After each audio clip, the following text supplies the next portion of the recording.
Assalamualaikum warahmatullahi wabarakatuh. Perkenalkan, nama saya Sel Ramati Putri, kelas TI Pagi 1 semester 3 2021.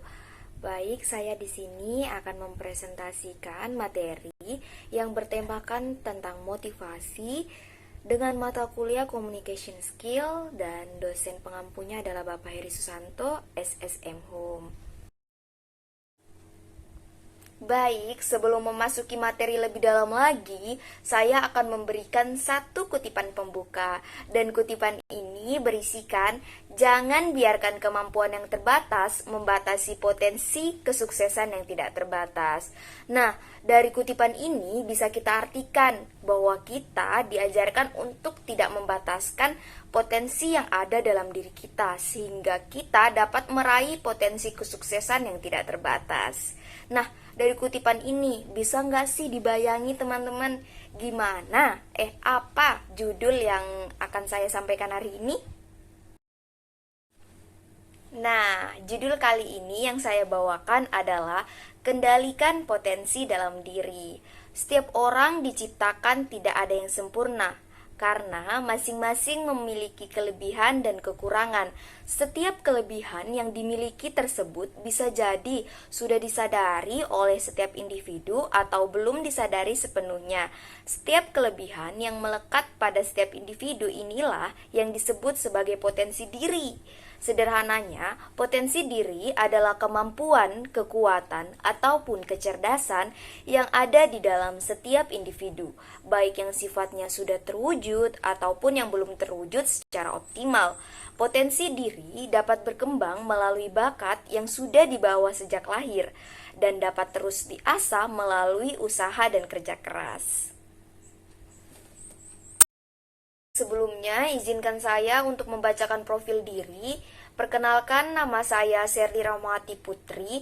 Saya merupakan mahasiswi Sistek Bontang, jurusan Teknik Informatika 2021 kelas TI Pagi 1. Dan saya merupakan mahasiswi aktif organisasi internal maupun eksternal kampus.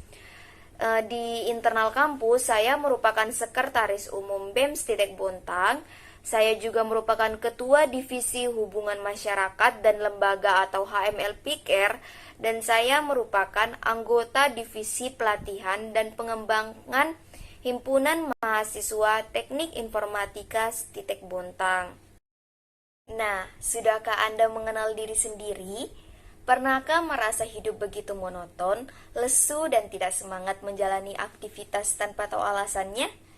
Bisa jadi teman-teman mungkin tidak benar-benar mengenal diri teman-teman sendiri dan belum menyadari tujuan hidup. Mengenal diri sendiri bisa menjadi titik awal untuk menuju kebahagiaan dan kedamaian hidup. Kebahagiaan setiap orang pun berbeda-beda, seperti jabatan tinggi, kekayaan, keluarga yang sempurna, dan sebagainya. Tanpa memahami diri sendiri dan mengetahui tujuan hidup tersebut, teman-teman akan bakal merasa resah, gelisah, dan seperti kehilangan arah. Nah, seperti yang kita ketahui, mengenal diri sendiri adalah awal mula meraih kesuksesan yang ada pada diri sendiri. Nah, di sini saya akan memberikan tips cara mengenal diri sendiri. Yang pertama ada value atau nilai. Setiap orang memiliki tujuan hidup dan nilai yang bermacam-macam. Ada yang ingin memiliki karir gemilang, stabilitas finansial, pendidikan tinggi, kesehatan, dan menjadi seorang dermawan. Menurut penelitian, dengan memikirkan tujuan tersebut akan membuat diri termotivasi untuk melakukan hal yang sehat, dan mengetahui motivasi diri otomatis akan memahami apa yang bernilai dalam hidup. Nah, yang kedua ada interest atau minat. Minat termasuk sebuah hasrat, hobi, apapun yang menarik perhatian teman-teman. Untuk mengetahui minat, tanyakan pada diri sendiri pertanyaan seperti ini. Apa yang membuatmu tertarik? Apa yang membuatmu penasaran? Apa yang menjadi perhatianmu? Jika sudah tahu hal yang membuatmu tertarik, bisa memberi teman-teman petunjuk tentang hasrat yang ada terdalam pada diri teman-teman. Selanjutnya yang ketiga ada temperamen atau emosi atau pembawaan. Nah, di sini kita bisa memberikan pertanyaan seperti apakah teman-teman ini seorang introvert atau seorang ekstrovert? Nah, apakah teman-teman seorang perencana atau tipe orang yang mengikuti arus? Nah, apakah teman-teman juga membuat keputusan berdasarkan perasaan atau logika? Apakah teman-teman lebih suka pada hal yang detail atau gagasan besar? Nah, mengetahui jawaban untuk pertanyaan pembawaan diri seperti ini dapat membantu mengarahkan dan memaksimalkan potensi teman-teman untuk bisa berkembang. Selain itu, dapat menghindari situasi yang melemahkan atau tidak cocok dengan situasi yang ada pada diri teman-teman. Selanjutnya ada jam biologis atau around the clock activities, di mana di sini kita bisa memberikan pertanyaan dalam diri kita, apakah kita orang yang terbiasa beraktivitas di pagi hari atau justru di malam hari.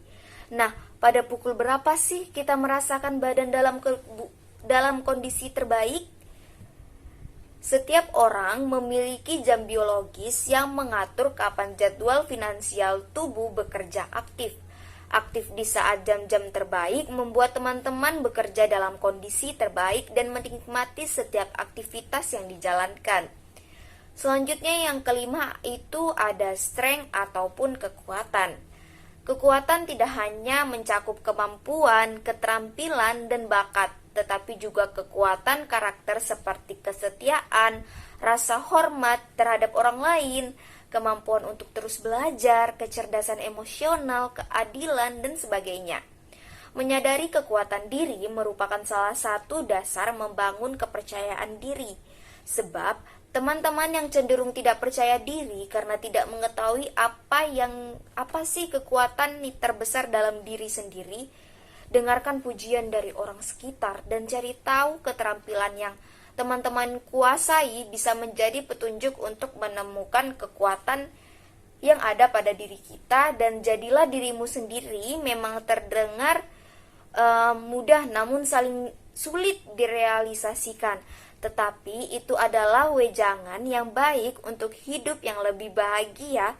Dengan melakukan segalanya tanpa kepura-puraan membuat teman-teman tak kehabisan energi untuk melakukan hal yang tidak disukai.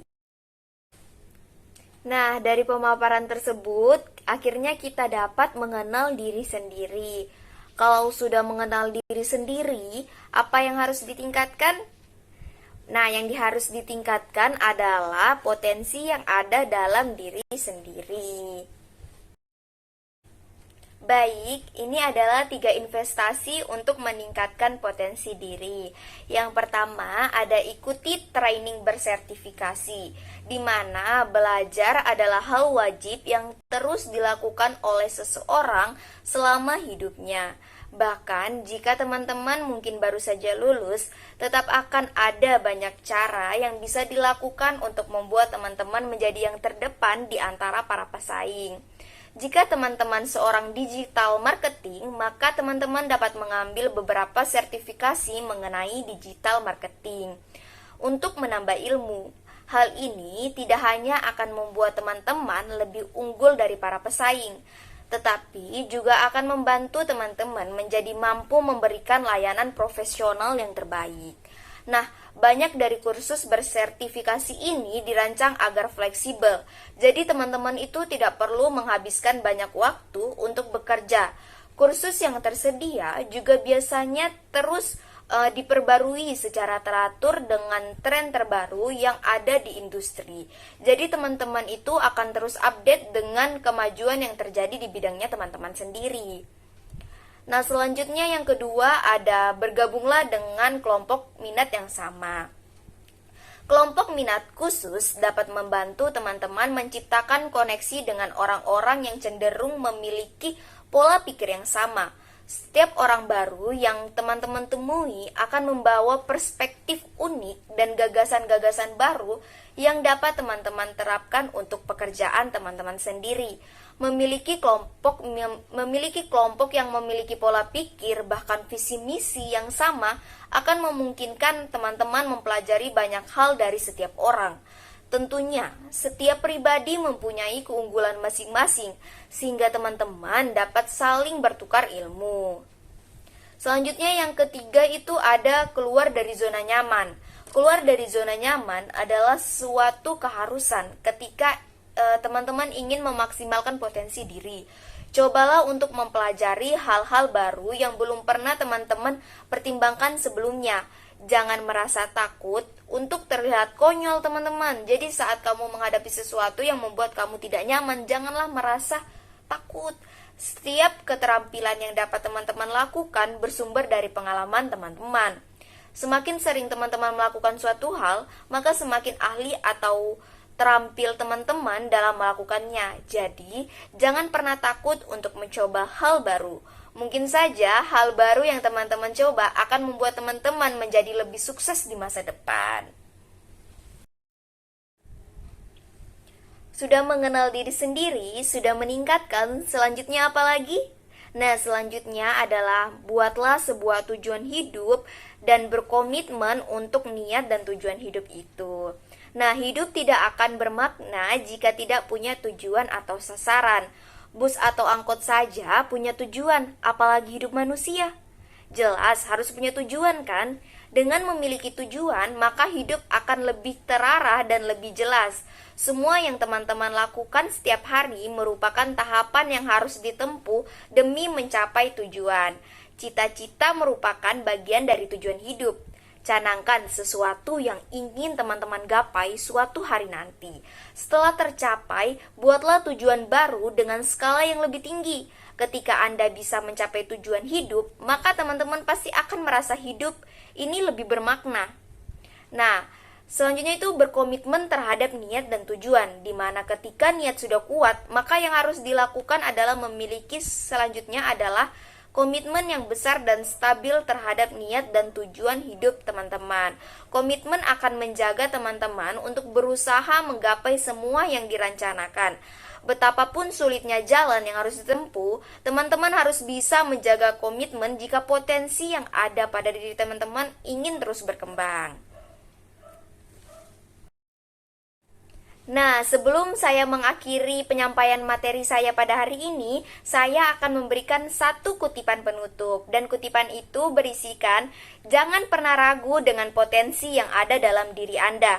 Cobalah lihat kupu-kupu, seandainya saja ia memiliki keraguan-keraguan, maka ia akan hidup dan mati sebagai seekor ulat bulu yang hanya bisa merangkak. Sekian dari saya, Sherly Rahmawati Putri. Wassalamualaikum warahmatullahi wabarakatuh.